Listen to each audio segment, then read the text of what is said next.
السلام علیکم، میرا نام عبدالرحیم ہے۔ میں مختلف احادیث کی کتابوں سے مختلف ٹاپکس پہ ویڈیوز بنا رہا ہوں۔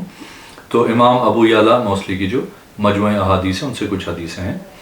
اعوذ باللہ من الشیطان الرجیم، بسم اللہ الرحمن الرحیم۔ حدیث نمبر 1481، حضرت سہل بن معاذ رضی اللہ تعالیٰ عنہ سے روایت ہے کہ میں نے اپنے والد کے ساتھ مقام صائفہ میں عبد المالک بن مروان کے زمانے میں جہاد کیا۔ ہم پہ امیر عبداللہ بن عبد المالک تھے۔ ہم سنان کے قلعے پہ اترے تو لوگوں نے راستہ تنگ کیا اور راستہ بند کر دیا۔ میرے والد لوگوں میں کھڑے ہوئے فرمایا، اے لوگوں، میں نے حضور صلی اللہ علیہ وسلم کے ساتھ جہاد کیا، اتنے جہاد۔ لوگوں نے راستے تنگ کی اور بند کر دیے۔ حضور صلی اللہ علیہ وسلم نے ایک اعلان کرنے والے کو بھیجا کہ لوگوں میں آواز دے کہ جس نے راستہ تنگ کیا یا راستہ بند کیا تو اس کے لیے کوئی جہاد نہیں ہے۔ ایک اور حدیث ہے 1482، حضرت سہل بن معاذ بن انس اپنے والد سے روایت کرتے ہیں کہ حضور انور صلی اللہ علیہ وسلم نے فرمایا، جس نے عمدہ لباس کو چھوڑ دیا حالانکہ وہ عمدہ لباس پہ قادر بھی تھا، اللہ تعالیٰ کے لیے عاجزی کرتے ہوئے اللہ تعالیٰ قیامت کے دن اسے بلوائے گا، تمام مخلوق کے سامنے اس کو اختیار دیا جائے گا ایمان کے لباسوں میں سے جس کو چاہے پہن لے۔ ایک اور حدیث ہے 1483، حضرت سہل بن معاذ بن انس اپنے والد سے فرماتے ہیں کہ حضور اقدس صلی اللہ علیہ وسلم نے فرمایا، جو اللہ کے لیے دے اللہ کے لیے نہ دے، اللہ کے لیے محبت کرے اللہ کے لیے بغض رکھے، اللہ کے لیے نکاح کرے، اس کا ایمان مکمل ہو گیا۔ 1484، حضرت سہل بن معاذ رضی اللہ تعالیٰ عنہ اپنے والد سے روایت کرتے ہیں کہ حضور اقدس صلی اللہ علیہ وسلم نے فرمایا، جس نے ایک روزہ رکھا اللہ کی راہ میں نفلی رمضان کے علاوہ تو اس کو جہنم سے دور کر دے گا 100 سال تیز گھوڑے کے چلنے کی مقدار۔ ایک اور حدیث ہے 1485، حضرت سہل بن معاذ رضی اللہ تعالیٰ عنہ فرماتے ہیں کہ حضور صلی اللہ علیہ وسلم نے فرمایا، جس نے فجر کی نماز پڑھی پھر بیٹھ گیا اور اللہ کا ذکر کرتا رہا سورج کے طلوع ہونے تک تو اس کے لیے جنت واجب ہو گئی۔ ایک اور حدیث ہے 1486، حضرت سہل بن معاذ بن انس اپنے والد سے روایت کرتے ہیں، وہ فرماتے ہیں، حضرت محمد صلی اللہ علیہ وسلم نے فرمایا، جو کھانا کھائے پھر یہ دعا پڑھے، تمام تعریفیں اللہ کے لیے ہی ہیں، جس نے مجھے کھانا کھلایا میری قوت کے بغیر مجھے رزق دیا، اس لیے اس کے پچھلے گناہ بخش دیے جائیں گے۔ جس نے کپڑے پہنے پھر یہ دعا مانگی، تمام خوبیاں اللہ کے لیے ہے، جس نے مجھے یہ کپڑا پہنایا بغیر میری طاقت کے، اس کے پچھلے گناہ معاف کر دیے جائیں گے۔ ایک اور حدیث ہے 1487، حضرت سہل بن معاذ رضی اللہ تعالیٰ عنہ اپنے باپ سے روایت کرتے ہیں کہ حضور صلی اللہ علیہ وسلم نے فرمایا، جس نے 1000 آیتیں اللہ کی رضا کے لیے پڑھیں اس کے لیے یہ لکھ دیا جائے گا کہ یہ قیامت کے دن انبیاء، صدیقین و شہداء و صالحین کے ساتھ ہوگا۔ یہ کتنے اچھے ساتھی ہیں اگر اللہ نے چاہا انشاءاللہ۔ ایک اور حدیث ہے 1488، حضرت سہل بن معاذ اپنے والد سے روایت کرتے ہیں، وہ فرماتے ہیں کہ حضور صلی اللہ علیہ وسلم نے فرمایا، جس نے اللہ کی رضا کے لیے بطور نیکی مسلمانوں کی حفاظت کی اور بادشاہ سے کوئی معاوضہ نہیں لیا، وہ جہنم اپنی آنکھ سے نہیں دیکھے گا مگر قسم کو پورا کرنے کے لیے، بے شک اللہ عز و جل پاک ہے، اس کا کوئی شریک نہیں۔ وہ فرماتا ہے، تم میں سے ہر کوئی جہنم کے اوپر سے گزرے گا۔ ایک اور حدیث ہے 1489، حضرت سہل بن معاذ رضی اللہ تعالیٰ عنہ فرماتے ہیں، حضور انور صلی اللہ علیہ وسلم نے فرمایا، جو جمعے کے دن لوگوں کی گردنیں پھلانگتا ہوا آئے گا، اس نے جہنم کی طرف پل بنا لیا۔ ایک اور حدیث ہے 1490، حضرت سہل بن معاذ رضی اللہ تعالیٰ عنہ فرماتے ہیں کہ حضور اکرم صلی اللہ علیہ وسلم نے فرمایا، دانوں کے ساتھ کھیلنے سے یا گھٹنے کھڑے کر کے سیرین کے بل بیٹھنے سے، اس طرح کے ہاتھ پنڈلیوں کے ساتھ بندھے ہوئے ہیں جمعے کے دن جب امام خطبہ دے رہا ہو۔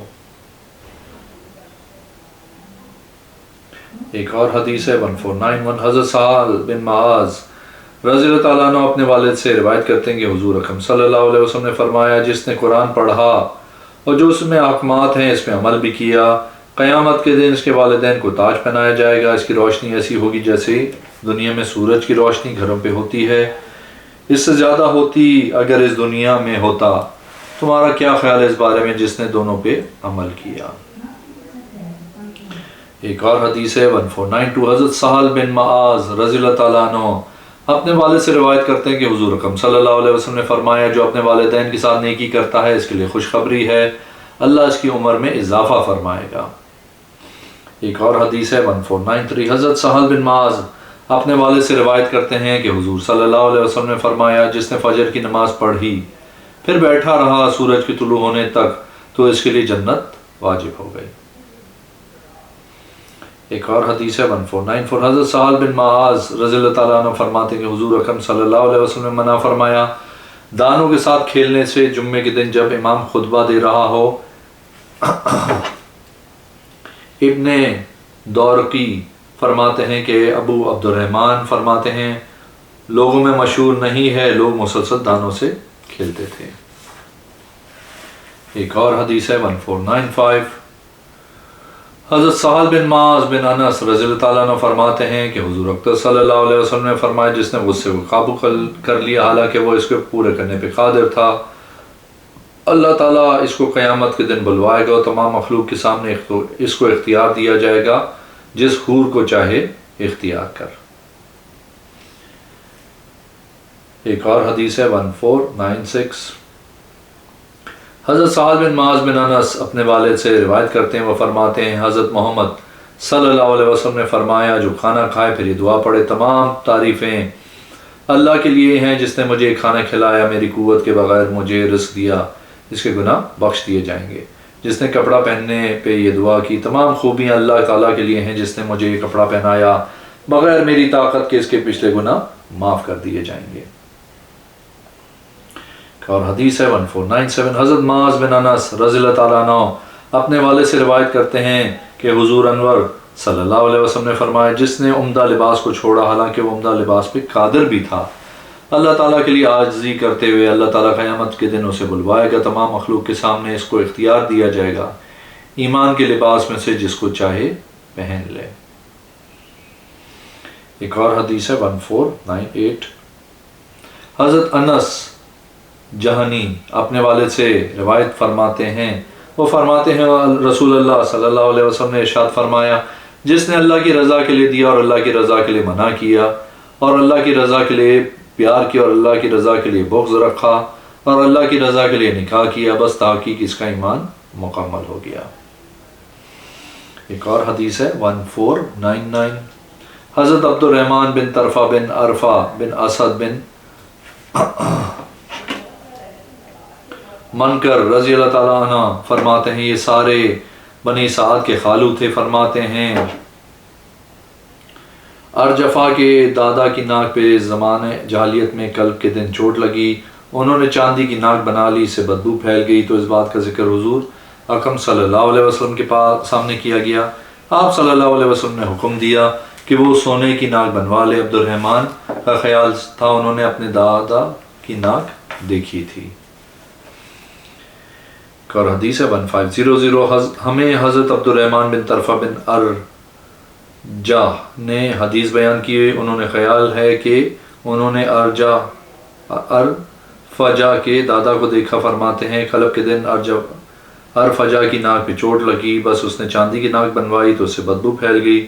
بس نبی اکرم صلی اللہ علیہ وسلم نے ارشاد فرمایا وہ سونے کی ناک بنوا لے۔ ایک اور حدیث ہے 1501، حضرت ابی الاشر رضی اللہ تعالیٰ عنہ اپنے والد سے روایت کرتے ہیں، فرماتے میں نے عرض کی یا رسول اللہ صلی اللہ علیہ وسلم کیا ذبح لبا یا حلق سے ہوتا ہے؟ آپ صلی اللہ علیہ وسلم نے فرمایا اگر تو نے تیر مارا اس کی ران میں تو تیرے لیے کافی ہے۔ ایک اور حدیث ہے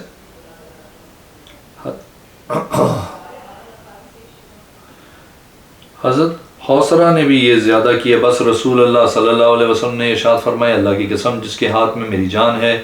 اگر تو اس کی ران میں نیزہ مارتا تو تیرے لیے کافی تھا۔ ایک اور حدیث ہے 1502، حضرت عتبان بن مالک رضی اللہ تعالیٰ عنہ بیان کرتے ہیں کہ میں مدینہ شریف آیا، میں عتبان بن مالک سے ملا میں نے کہا مجھے آپ کے حوالے سے حدیث پہنچی ہے۔ حضرت عتبان رضی اللہ تعالیٰ عنہ نے فرمایا میری آنکھ میں کوئی بیماری لگ گئی، میں نے حضور صلی اللہ علیہ وسلم کی طرف پیغام بھیجا کہ میں پسند کرتا ہوں کہ آپ صلی اللہ علیہ وسلم میرے گھر تشریف لائیں، میرے گھر میں نماز پڑھیں، میں اس جگہ کو نماز کی جگہ بنا لوں گا۔ فرماتے ہیں حضور اقدس صلی اللہ علیہ وسلم تشریف لائے۔ جب اللہ نے چاہا آپ صلی اللہ علیہ وسلم اپنے صحابہ کے ساتھ میرے پاس آئے۔ آپ صلی اللہ علیہ وسلم میرے کمرے میں داخل ہو کے میری جگہ نماز پڑھنے لگے۔ صحابہ کرام آپس میں باتیں کرنے لگے۔ انہوں نے مالک بن وخشم کو تکبر اور بڑے پن سے منسوب کیا۔ انہوں نے خیال کیا حضور صلی اللہ علیہ وسلم کے خلاف دعا کریں، وہ ہلاک ہو جائیں۔ انہوں نے خیال کیا کہ اس کو بیماری لگ جائے۔ حضور صلی اللہ علیہ وسلم نماز سے فارغ ہوئے تو آپ نے فرمایا کیا وہ توحید و رسالت کی گواہی نہیں دیتا؟ صحابہ کرام نے عرض کی وہ توحید و رسالت کی گواہی دل سے نہیں دیتا۔ آپ نے فرمایا جو لا الہ الا اللہ انی رسول اللہ کی گواہی نہیں دیتا وہ جہنم میں داخل ہوگا، جہنم اس کو کھائے گی۔ راوی فرماتے ہیں مجھے یہ حدیث پسند آئی تو میں نے اپنے بیٹے سے کہا اس کو لکھو تو اس نے لکھ لیا۔ ایک اور حدیث ہے 1503 حضرت عتبان بن مالک اسی طرح روایت کرتے ہیں، لیکن اس میں کچھ اضافہ ہے کہ صحابہ کرام آپس میں گفتگو کر رہے تھے اور ذکر کر رہے تھے جو منافقین کی طرف سے ان کو پہنچی تھی۔ پھر اس بڑے کام کی نسبت حضرت مالک بن دخشم کی طرف کی۔ انہوں نے چاہا آپ اس کے خلاف دعا کریں، وہ اس کے خلاف ہنگامہ کر رہے تھے۔ اس کے بعد حضور صلی اللہ علیہ وسلم نے نماز پوری کی، وہی کا جو اوپر حدیث میں ذکر ہوا ہے۔ ایک اور حدیث ہے 1505 حضرت عمر بن خارجہ رضی اللہ تعالیٰ عنہ فرماتے ہیں کہ حضور صلی اللہ علیہ وسلم نے خطبہ دی اس حالت میں کہ آپ صلی اللہ علیہ وسلم اونٹنی پہ سوار تھے، میں اس کے نیچے کھڑا تھا، وہ جگالی کر رہی تھی، اس کا لعاب میرے دونوں کندھوں کے درمیان گر رہا تھا۔ آپ صلی اللہ علیہ وسلم نے فرمائے اے لوگوں، بے شک اللہ عز و جل ہر صاحب حق کو اس کا حق دے گا، لہٰذا وارث کے لیے وصیت جائز نہیں، بچہ بستر والا ہے، زانی کے لیے پتھر ہیں، جس نے اپنی نسبت اپنے باپ کے علاوہ کسی اور کے ساتھ کی یا اپنے آقا کے علاوہ کسی اور آقا کی طرف کی، اس سے بے رغبت ہوتے ہوئے اس پہ اللہ اور فرشتے تمام لوگوں کی لعنت ہو، اس کے نہ فرض نہ نفل دونوں قبول نہ ہوں گے۔ ایک اور حدیث ہے حضرت عمارہ بن اوس رضی اللہ تعالیٰ عنہ فرماتے ہیں ان کو دونوں قبلوں کی طرف منہ کر کے نماز پڑھنے کا شرف حاصل ہوا ہے۔ فرماتے ہیں میں اپنے گھر میں تھا، جب آواز دینے والے نے آواز دی میرے دروازے پہ کہ حضور صلی اللہ علیہ وسلم نے قبلہ شریف کی جانب منہ پھیر لیا ہے، میں گواہی دیتا ہوں اپنے آگے والوں اور مردوں اور عورتوں بچوں کو جو بیت المقدس کی طرف منہ کر کے نماز پڑھ رہے تھے کہ وہ کعبہ شریف کی طرف منہ کر کے نماز پڑھ لیں۔ ایک اور حدیث ہے 1507 حضرت سعد بن طول رضی اللہ تعالیٰ عنہ فرماتے ہیں کہ ایک آدمی فوت ہوا، اس نے 313 درہم بطور وراثت چھوڑے اور بچے، اس نے ارادہ کیا یہ ان کی اولاد پہ خرچ کروں۔ حضور اقدس صلی اللہ علیہ وسلم نے فرمایا تیرا بھائی قرض چھوڑ کے مرا ہے، تو اس کی طرف سے قرض ادا کر۔ عرض کی یا رسول اللہ صلی اللہ علیہ وسلم میں نے اس کی طرف سے قرض ادا کر دیا، مگر ایک عورت 2 دینار کا دعویٰ کرتی، اس کے پاس کوئی گواہ نہیں۔ حضور صلی اللہ علیہ وسلم نے فرمایا تو اس کو دے دے کیونکہ وہ سچی ہے۔ ایک اور حدیث ہے حضرت سعد بن طول رضی اللہ تعالیٰ عنہ فرماتے ہیں کہ حضرت عبداللہ بن سعد اپنے ساتھیوں کے ساتھ تستر گئے ان کی ملاقات کرنے کے لیے۔ آپ جس دن آئے اس دن اور دوسرے دن مقیم ہو گئے، تیسرے دن نکلے، انہوں نے آپ سے عرض کی اگر قیام کریں تو بہتر ہے۔ آپ نے فرمایا میں نے اپنے باپ سے سنا ہے کہ حضور صلی اللہ علیہ وسلم نے مجھے منع کیا مقیم ہونے سے جو خراج والی جگہ میں قیام کرے، بے شک اس میں مقیم ہونے سے منع کیا گیا ہے، میں ناپسند کرتا ہوں مقیم ہونے کو۔ ایک اور حدیث ہے 1509 حضرت سعد بن طول رضی اللہ تعالیٰ عنہ فرماتے ہیں کہ ان کے والد فوت ہوئے، انہوں نے 313 درہم بطور وراثت چھوڑا اور بچے اور قرض چھوڑا، میں نے ارادہ کیا کہ ان کی اولاد پہ خرچ کروں۔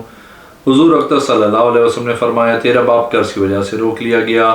تو اس کی طرف سے قرض ادا کر۔ عرض کی یا رسول اللہ صلی اللہ علیہ وسلم میں نے ان کی طرف سے قرض ادا کر دیا، مگر ایک عورت 2 دینار کا دعویٰ کرتی ہے، اس کے پاس گواہ نہیں۔